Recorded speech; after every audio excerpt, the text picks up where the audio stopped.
All right, in this section, we're going to zero in on one of our 10 steps of exegesis, which was analyzing key terms and themes. We focus on this topic both because it can provide helpful insight into God's Word, but also because it's been an area of particular abuse in the past, and we want to caution against the misuse of doing word studies. This topic is under Step 7, analyze key terms and themes of our 10 steps of exegesis. The topic itself we call lexical semantics. Lexical semantics. Lexical refers to words. Semantics refers to meanings. So this topic is about words and their meaning. I'd like to start with a caution related to biblical authority and the original text of Scripture. Pastors sometimes use their knowledge of Hebrew and Greek as a way of asserting their authority.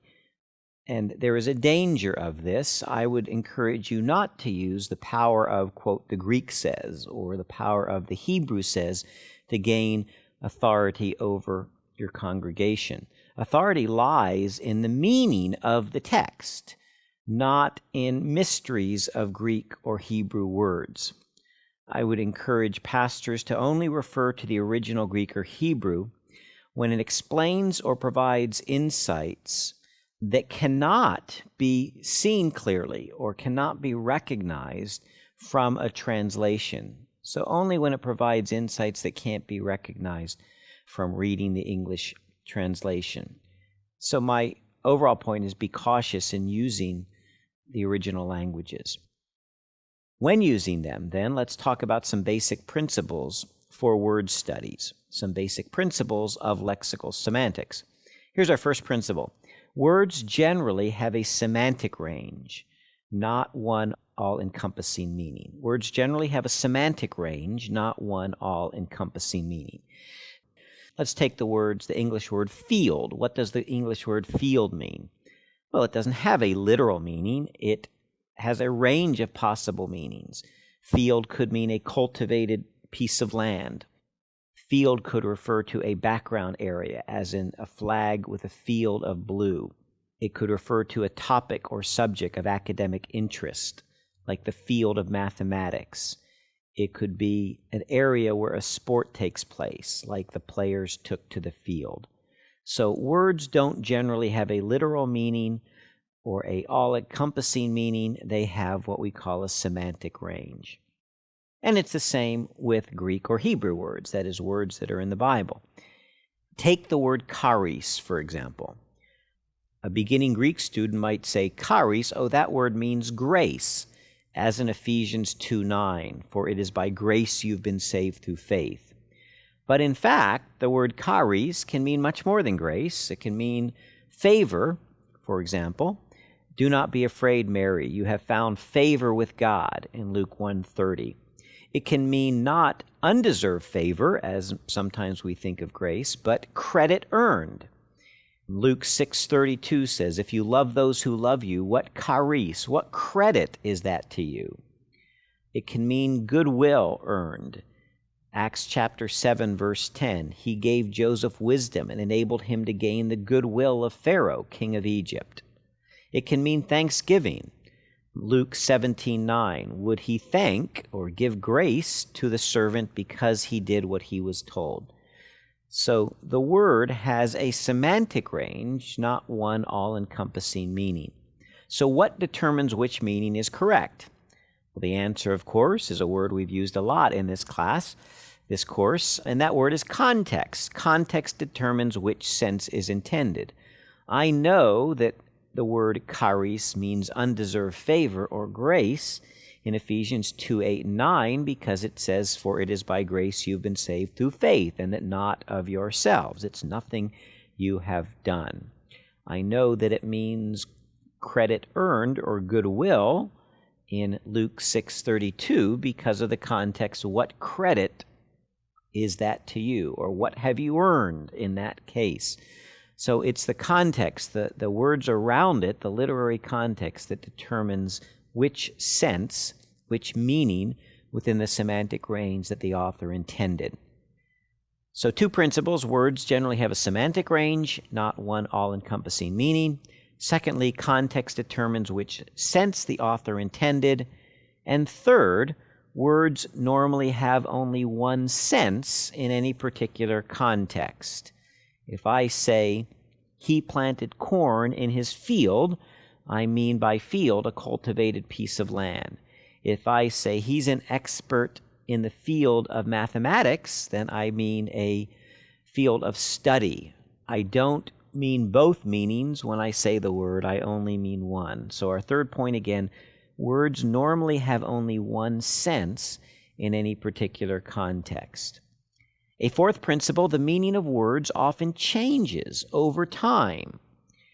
Meaning of words often changes over time. In English, this becomes very obvious when we read the King James Version, first published in 1611. Sometimes we read a word whose meaning has significantly changed. For example, James chapter 5, verse 11 in the King James Version says, "The Lord is very pitiful." The Lord is very pitiful. Well, pitiful in contemporary English means weak. Pitiful means to be pitied. But in fact, when the King James Version was translated, pitiful meant full of pity or compassionate. So modern translations say the Lord is compassionate in James 5:11. James 2:3 in the King James Version says, "You have respect to him that weareth the gay clothing." Now, in contemporary English, the word gay has come to mean homosexual, but that's not what it meant in the King James Version. It meant fancy or expensive in that context. And so our fourth principle, once again, is the meaning of words changes over time. And we see that very clearly throughout the King James Version, as the Elizabethan English meaning of words is very different than the contemporary English meaning of words. Here's a fifth principle of lexical semantics, and that fifth principle is that etymology is never a reliable guide to meaning. Etymology is never a reliable guide to meaning. Now, etymology refers to a word's component parts or to its history, its historical derivation. Let me explain to you what those means. Etymology refers to component parts. Take the word pineapple. Pineapple. Well, that word has 2 parts, pine and apple. Yet a pineapple is neither a pine tree nor is it a kind of apple. So our point again is etymology is never a reliable guide to meaning. The component parts of pine and apple do not tell us what the word means. Or take the word understand. Understand does not mean to stand under. Understand means in English to comprehend. Or take the word undertake. Undertake does not mean to take under. It means to begin a task. Or an undertaker is someone who prepares bodies for burial. So we can see that the component parts of a word do not determine its meaning. In American football, we have the word quarterback. Quarterback is the leader on the offensive side in a football team who receives the snap and throws the passes and makes the handoffs. But we don't know what that word means based on its component parts, quarter and back. So etymology can refer to component parts. Etymology can also refer to historical derivation, where a word actually comes from, or what its meaning originally was. Take the English word Monday. Where does the word Monday come from? Well, Monday originally referred to the moon day, the day of the moon, the day dedicated or named after the moon. Yet few English readers even know that. We would never say that Monday is Moon Day. We would say Monday is a day of the week, the second day of the week, the first day of the work week. Sunday originally referred to the day of the sun. But when we mention Sunday, we mean the first day of the week, the day we worship in church. We don't mean the day we worship the sun. So historical derivation of the word has nothing to do, or can have nothing to do with its meaning. Here's another example. Take the word sophomore. The word sophomore refers to a student in their second year of high school or their second year of college. A second-year student is a sophomore. Well, the word sophomore comes from two Greek words, sophos and moros, and it means a wise fool, a wise fool. A sophomore is a wise fool because a freshman knows nothing and recognizes they know nothing. A sophomore thinks they know everything, but in fact they are just a wise fool. That's where the word originally came from. But the word doesn't mean that in contemporary English. The meaning of a word is not derived from its historical origin. Here's one final example. Take the months of the year. This is very interesting. The months of the year in English: September, October, November, December. What does September mean? Well, sept means 7. And so we would expect September to be the 7th month, but it's the 9th month. October, oct means 8. We would expect October to be the 8th month, but in fact it's the 10th month. November, nov means 9. November is the 11th month. December, dec means 10.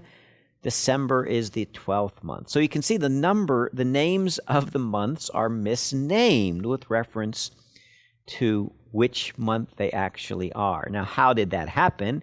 It happened historically because the Romans moved from a 10-month calendar to a 12-month calendar. They added 2 months, July and August, named for Julius Caesar and Caesar Augustus, and therefore all the months moved down one. But etymology had nothing to do with the meaning of those months because they kept the names, September, 7th month, even though they were referring to the 9th month. So our point, once again, is etymology is never a reliable guide to meaning. That will become very significant when we talk about avoiding word study fallacies.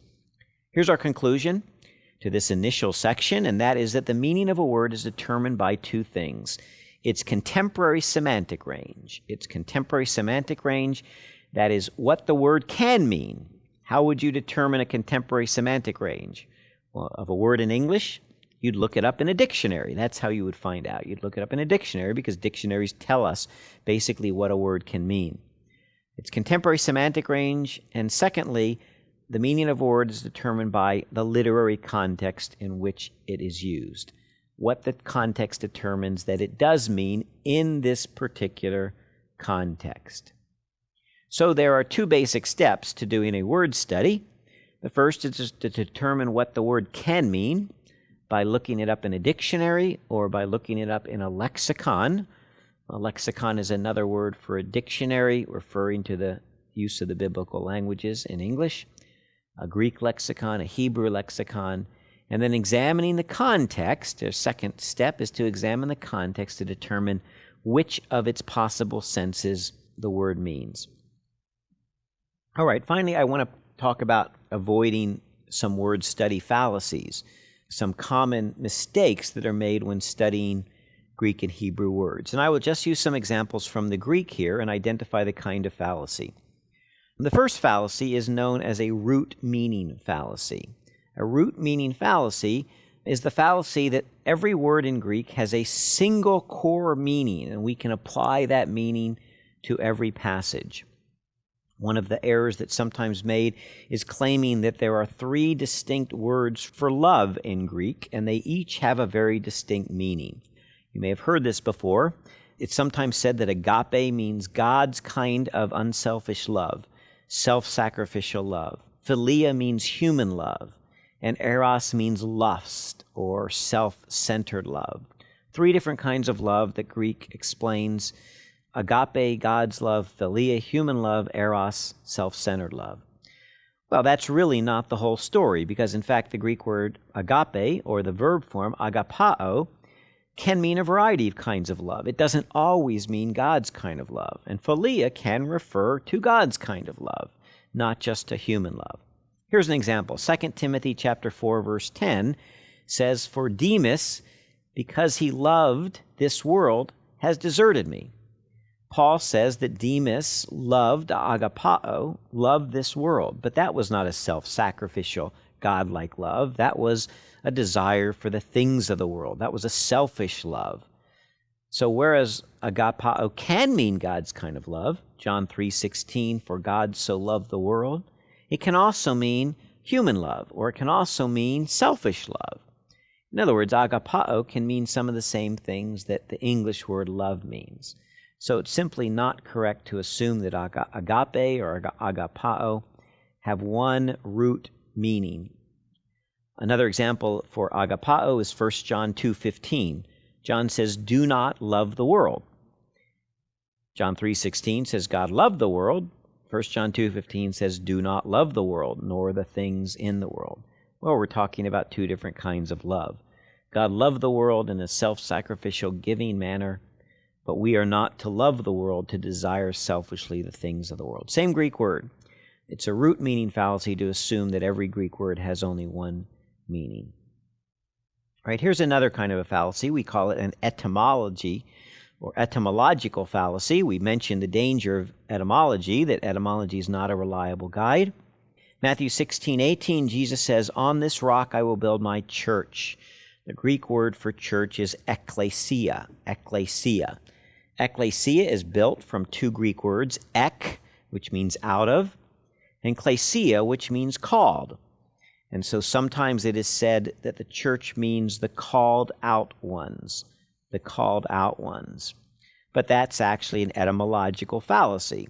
Ekklesia means an assembly or a gathered group of people. It came to be used as a technical term for the people of God, the New Covenant people of God, that is the church. But nowhere in the literature of the first century do we find ekklesia meaning the called out ones. That may be part of its etymology, but by the first century it had lost that meaning. It meant an assembly or a congregation or a church. Those are the correct translations of the word: congregation, gathering, assembly, or church. But called out ones is an illegitimate translation because the word is never used that way in the first century. Let me give you another example of an etymological fallacy. John 14:16 refers to the paraclete, the parakletos. John 14:16 says, "And I will ask the Father, and he will give you another counselor," or parakletos. Well, parakletos is built off two Greek words, para, alongside of, kletos, meaning called. So some have said that the Holy Spirit is the one called alongside to help. Well, that may be true, that the Holy Spirit is the one called alongside to help, but that's not what the word parakletos means. Parakletos means a counselor, or a mediator, or an advocate, or an encourager. That's its semantic range. It doesn't mean a called alongside one in that sense. If you look that word up in a lexicon, you will not find called alongside as one meaning. By the first century, that etymology had been lost, and the word simply meant a counselor, an advisor, a mediator, an advocate, or even a lawyer. Those are the possible senses, and then we determine from the context which of those senses it means. A third kind of fallacy is what we call an anachronistic fallacy. An anachronism means something taken out of time, something placed in the wrong time, or placed backwards or forwards in time. This is the fallacy where a Greek or Hebrew word comes to mean or is used in a different or later sense, and it is imposing that sense back on its first century usage. Let me explain what I mean. Romans 1:16 says, "I am not ashamed of the gospel because it is the power of God for salvation." The Greek word for power there is dunamis. Dunamis, we get our word dynamite from dunamis. And so sometimes it's said that the gospel is the dynamite of God for salvation. In other words, it's taking a later meaning of dunamis, dynamite, and applying it back to the first century. Well, obviously there's a problem there. When Paul wrote Romans 1:16, he didn't mean dynamite. Dynamite had not yet been invented yet, would not be invented for a very long time. So he could not have been thinking about dynamite. That's a later meaning of a word. That's a later word, actually, that is derived from an earlier Greek word. But the later meaning does not impose itself back on the earlier usage. There's, of course, another problem, that the power of God for salvation is not explosive, destructive power. But that's beside the point, because we simply should not impose back a later meaning onto an earlier one. Dunamis in this context clearly means power. It doesn't mean dynamite. It doesn't mean explosion. Here's another anachronistic fallacy that is quite common. 2 Corinthians 9:7 says, "For God loves a cheerful giver." God loves a cheerful giver. The word cheerful is the Greek word hilaros. Well, we get our word hilarious from hilaros. So some have suggested that God loves a hilarious giver, someone who laughs, who greatly enjoys laughing while giving. Well, that's another anachronistic fallacy because the Greek word hilaros did not mean hilarious in the first century. It meant cheerful. Now later, that word, the English word hilarious, was derived from that word, but that's a later meaning. You cannot impose that later meaning on the earlier use. So that's an anachronistic fallacy. So these word study fallacies are very common among preachers and teachers who know some Greek words, but are misapplying the meaning of those words in order to make a point, to illustrate a point. All right, let me give you some final principles to avoid word studies fallacies, principles based on these points that we have made in relation to lexical semantics. Here's our first principle. Meaning is determined by context, not word roots. Meaning is determined by context, not word roots. We've seen that etymology, the component parts of a word, or some core meaning of a word doesn't determine its meaning. What determines its meaning is its context. Secondly, as a rule, here's a second principle to avoid word study fallacy. As a rule, study sentences, not Greek words. Study English sentences if you're reading the Bible in English, not Greek words. In other words, read larger sections of the text. They will give you a better idea of the meaning of these words than will minute study of individual vocabulary. Here's a third principle. Read for the big idea, not the hidden meaning. Read for the big idea, not the hidden meaning. It's more important to identify the central message of a larger text or paragraph than it is to unpack the secret meaning of a particular Greek or Hebrew word, because that secret meaning probably isn't there. English translations, good English translations, are trying to find the closest English equivalent. It's unlikely by discovering some secret message or meaning in the Greek you're going to determine the meaning more fully than reading the entire sentence or paragraph. Here's a fourth principle. Compare various English versions. In addition to a good translation, your second best tool for Bible study is another good translation, because comparing various English versions will give you some of the possible senses that a word can have. And finally, check the better commentaries. Commentaries, in many ways, will be better tools than lexicons or word study books. Why is that? Well, it's because they study the word in its context. They are looking at the meaning of the passage as a whole, and will talk about the meaning of that word within that passage. What are the best tools for word studies? Well, if you're able to use Greek tools, the standard Greek lexicons are your best tools. For the New Testament, that's the Bauer lexicon, Bauer, Donker, Arndt, and Gingrich. If you cannot use lexicons, the commentaries always provide good help. They provide good help because they study the Bible in context. In general, avoid the older word study books. Word study books like Vine's Expository Dictionary or Vincent's Word Studies. These books were produced before linguists and Bible translators were really discussing some of these significant word study problems. And so Vine's Expository Dictionary or Vincent's Word Studies are not terribly accurate word study books. The only reliable, truly reliable English language word study books is Mounce's Expository Dictionary of Biblical Words. Mounce's complete Expository Dictionary of Biblical Words will provide a good summary overview of the meaning of biblical words in their context. That work also has an excellent chapter at the beginning, similar to this lecture, summarizing basic principles of lexical semantics and how to avoid word study fallacies. So that's, once again, is William Mounce's Complete Expository Dictionary of Biblical Words. There are other good resources that talk about how to avoid word study fallacies. D.A. Carson's Exegetical Fallacies, Moises Silva, Biblical Words and Their Meanings. Biblical Words and Their Meaning is also a good guide to learning how to read and interpret the words of Scripture.